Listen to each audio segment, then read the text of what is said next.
Basmi rokok ilegal untuk Indonesia lebih maju. Wonosobo lolos dari rokok ilegal. Dengan adanya program basmi rokok ilegal diharapkan memberikan efek jera terhadap pelaku usaha yang tidak bertanggung jawab dan merugikan negara. Salah satu pendapatan negara terbesar yaitu pajak dari cukai rokok. Itulah mengapa saat ini perlunya tindakan tegas dengan adanya program pembasmian rokok ilegal. Dana pajak yang didapatkan oleh negara pastinya akan kembali ke kebutuhan negara, baik untuk infrastruktur, pembangunan, hingga sarana-prasarana publik.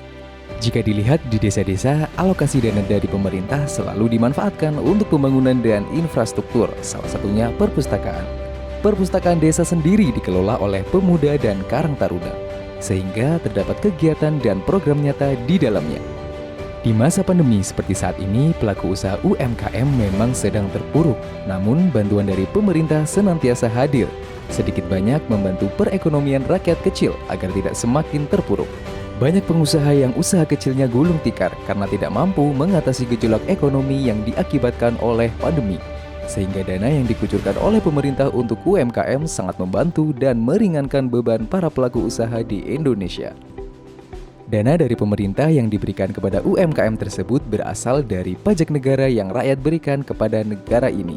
Salah satu penyumbang pajak terbesar di negeri tercinta yaitu cukai rokok.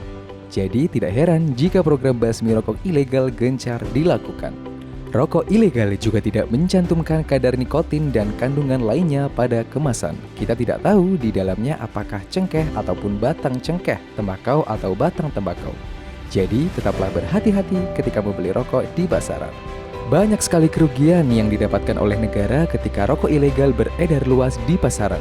Padahal, jika pelaku usaha membayarkan cukai rokoknya, akan ada banyak keuntungan untuk usaha dan bisnis rokok mereka.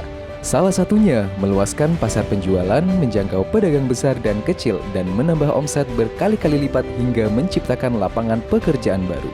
Selain itu, usaha jangka panjang dan terdaftar resmi di Badan Cukai untuk kelangsungan usahanya. Yang tak kalah penting, para pelaku usaha pembuatan rokok akan bebas dari hukum pidananya ketika rokok mereka sudah diberikan cukai pada kemasannya.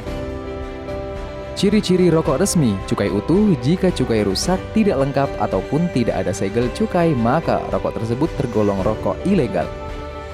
Ayo, basmi rokok ilegal untuk kemajuan negeri kita tercinta.